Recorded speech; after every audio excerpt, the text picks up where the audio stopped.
রিশাদ হোসেনকে ইতিমধ্যেই এবারের বিগ ব্যাশের সেরা ক্রিকেটার হিসেবে ঘোষণা করেছে ক্রিকেট তাসমানিয়া। মূলত তাসমানিয়া অঞ্চলের হয়ে যারা বিগ ব্যাশটা এবার খেলেছেন তাদের মধ্যে বিগ ব্যাশের সেরা ক্রিকেটার নির্বাচিত হয়েছেন বাংলাদেশের লেগ স্পিনার রিশাদ, এবং হওয়ারই কথা যেভাবে তিনি পুরো টুর্নামেন্ট জুড়ে এবারের বিগ ব্যাশে পারফর্ম করেছেন। এবং লাকিলি যে বিপিএলের টাইমটাতে বিগ ব্যাশের জন্য বিসিবি তাকে এনওসি দিয়েছিল এবং তিনি পুরোটা সময় বিগ ব্যাশ খেলেছেন, ভালো মতো পারফর্ম করেছেন, সেই জায়গার কালচারের সাথে অ্যাডজাস্ট করেছেন।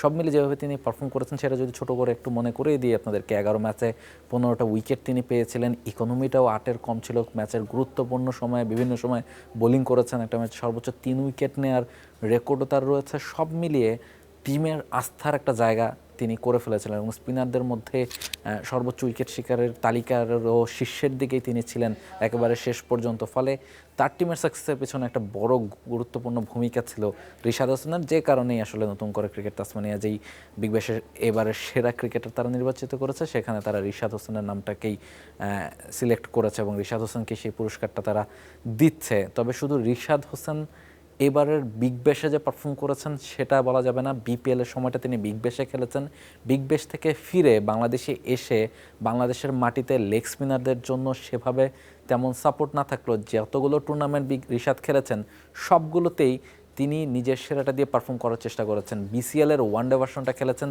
যেখানে তিনি হায়েস্ট উইকেট টেকার ছিলেন, অদম্য টি-20 কাপ খেলেছেন যেখানেও তিনি দুর্দান্ত বোলিং করেছেন, এবং সবশেষ পাকিস্তানের বিপক্ষে যে সিরিজটা সেখানেও তিনি ভালো বোলিং করেছেন। এবং এই মুহূর্তে তিনি আছেন পিএসএলে দল রাওয়ালপিন্ডিজে তিনি খেলছেন এবং সেখানে প্রথম ম্যাচটা খেলেছেন, একটা উইকেটও পেয়েছেন এবং প্রথম 3 ওভার বোলিং করে মাত্র 18 রান খরচ করেছিলেন, যদিও শেষ ওভারটাতে গিয়ে তিনি খানিকটা এক্সপেন্সিভ হয়েছিলেন এবং 18 রান খরচ করে ফেলেছিলেন, যে কারণে তার দলকেও পরে ম্যাচ হারতে হয়েছিল। তবে সেই রিশাদের ম্যাচ আগামীকাল আবার রয়েছে, রাওয়ালপিন্ডিজ দলটা মাঠে নামছে করাচি কিংসের এগেনস্টে, বাংলাদেশ সময় রাত 8টায় পিএসএলের এই ম্যাচটা নিশ্চয়ই আপনারা দেখতে চাইবেন, কেননা রিশাদ খেলছেন, রিশাদ বোলিং কেমন করে, কেমনভাবে নিজেকে মেলে ধরতে পারেন পিএসএলে, কিংবা নিজের ফর্মটা ধরে রাখতে পারেন কিনা সেটা আসলে দেখার আগ্রহ সবচেয়ে বেশি বাংলাদেশের মানুষের। সেই ম্যাচটা নিশ্চয়ই আপনারাও দেখতে চাইবেন এবং ম্যাচটা দেখতে হলে আপনাকে চোখ রাখতে হবে টি স্পোর্টসের পর্দায়।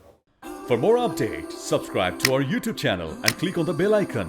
Follow us on Facebook and Instagram.